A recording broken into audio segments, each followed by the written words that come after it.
எப்போ பிஜேபி பக்கம் போகலாம், இது ஒரு நல்ல வாய்ப்பாக தான்.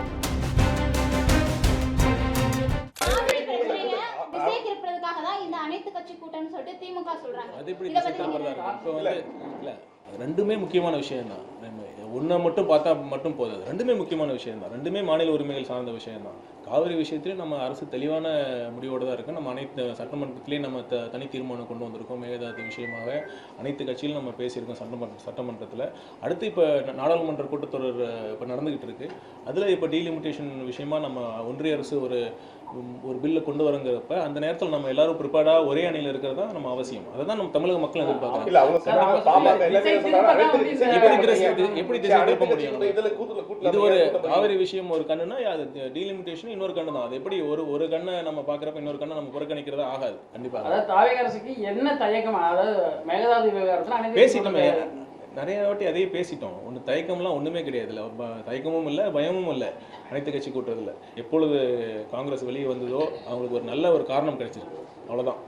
காங்கிரஸ் வெளியே வந்தது அவங்களுக்கு ஒரு நல்ல காரணம். அது உண்மையிலே அவங்க உள்ளுக்குள்ளே அவங்கெல்லாம் சந்தோஷமாக தான் இருப்பாங்க. எப்போ பிஜேபி பக்கம் போகலாம் அவங்கள காப்பாற்றிக்கிறதுக்காக, அவங்க மேலே இருக்கிற ஊழல் குற்றச்சாட்டுன்னு தப்பிக்கிறதுக்காக இது ஒரு நல்ல வாய்ப்பாக தான் அவங்க பார்ப்பாங்க. இல்லை, சட்ட முன்வடி வந்து கையில் கிடைக்கல. அப்படி இருக்கும்போது ஏன் அவசரப்படுறாங்க?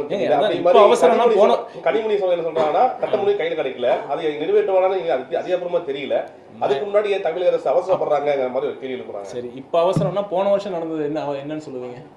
அப்போ ஏன் அந்த கேள்வி கேட்கல? அப்போ வந்து ஆரம்ப கட்டத்தில் தான் அந்த பேச்சுவார்த்தை இருந்தது. இப்போ போன வருஷம் மட்டும் எதுக்கு நம்ம நடத்தணும்ல? அப்போ நம்ம தமிழக வெற்றி கழகம் சார்ந்த நம்ம அமைச்சர் போனாங்கல்ல, நம்ம பொதுச் செயலாளர் போய் கலந்துக்கிட்டாங்கல்ல.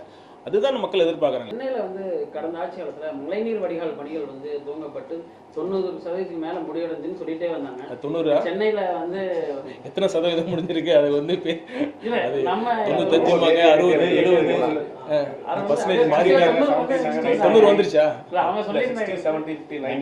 இப்போ வர இருக்கிற பருவமழைக்கு நம்ம சென்னையில் வந்து ஒரு மழை வந்துச்சுன்னா எதிர்கொள்வதற்கான அந்த பணிகள் வந்து முடிஞ்சிருக்காங்க. ஏன்னா இன்னும் நிறைய இடத்துல பணி நடந்துட்டு தான் இருக்கு. அது கடந்த ஆட்சியில் இருக்குது.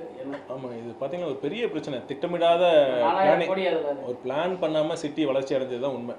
உங்களுக்கு எல்லாருமே ஒத்துப்பீங்கன்னு நினைக்கிறேன். 60 ஆண்டுகளில் எந்தவித திட்டமிடலுமே இல்லை. பார்த்தீங்கன்னா அப்படியே நிறைய இடங்களில் நீர்நிலைகளில் நம்ம அப்ரூவல் கொடுத்துருக்குறோம். லோலைங்க நம்ம இருக்கிற இடத்துல தண்ணி வரல, தண்ணி இருக்கிற ஏரியாவில் தான் நம்ம வீடு கட்டிக்கிறோம். அந்த மாதிரி தான் ஒரு சுச்சுவேஷனாக இருக்குது. இதை நம்ம சரி செய்யணும்னா ஒரு நீண்டகால திட்டம் தேவை, ஒரு மாஸ்டர் பிளான் கண்டிப்பாக தேவை. சென்னைக்குன்னு ஒரு விஷன் தேவை. விஷன் டாக்குமெண்ட் நம்ம ரெடி பண்ணிகிட்டு இருக்கோம். கண்டிப்பாக ஒன்றே விஷயம் சொல்கிறேன். இதில் வந்து எங்களுடைய நோக்கம் ரொம்ப தெளிவாக இருக்குது. நேர்மறையான எண்ணங்கள் மட்டும்தான் இருக்குது. வேறு எந்த வித நோக்கமும் கிடையாது. முன்னாடிலாம் பார்த்திங்கன்னா இந்த மாதிரி இந்த திட்டம் மட்டும் இல்லை, ஒரு மழைநீர் வடிகால் திட்டமாக இருந்தாலும் சரி, அதில் எந்த அளவுக்கு பார்ட்டி ஃபண்டு போகணுங்கிறது தான் மெயின் எய்மாக இருக்கும். அந்த மாதிரிலாம் இல்லாமல் எந்த திட்டத்திற்கான எவ்வளோ நிதி ஒதுக்கீடு நம்ம பண்ணுறோமோ அது முழுதும் அந்த பணிக்காக செலவிடப்படும். அந்த நோக்கம் எங்களுக்கு சரியா இருக்கு. கண்டிப்பாக பாருங்க, ஒரு நல்ல மாற்றம் கண்டிப்பாக. தவிர்க்க முடியாத தம்ப்நெயில்ஸ், கலக்கலான கண்டென்ட்ஸ், சினிமாவும் சீரியஸ் பிரச்சனைகளும், பல வருடங்கள் இடைவெளிக்கு பிறகு இந்த படத்துல ஒரு கலகலப்பும் கைகலப்பும். Me too, love you. Thank you so much. Mass ஏத்துறது போயிட்டே தான் இருக்காரே தவிர பிரேக்கே இல்லாமல் பிரேக்கிங் நியூஸ் சொல்லும் தந்தி டிவி ஆப். இன்ஸ்டா தலைமுறை வரை இறங்கி அடிக்கும் தந்தி டிவியின் டிஜிட்டல் எக்ஸ்க்ளூசிவ். அது தண்ணிக்குள்ள போகும்போது ஹேங் ஆயிடுச்சு. உங்களுக்கு விஜய் சார் எந்த அளவுக்கு ரொம்ப பிடிக்கும்? Of course, Malayalis are huge Vijay sir fans. ரெண்டு பேருமே ரொம்ப பிடிக்கும் எனக்கு. தந்தி டிவி ஆப்பை இலவசமா டவுன்லோட் செய்யுங்க. ஃபாலோ பண்ணுங்க, சப்ஸ்கிரைப் பண்ணுங்க, என்ஜாய் பண்ணுங்க.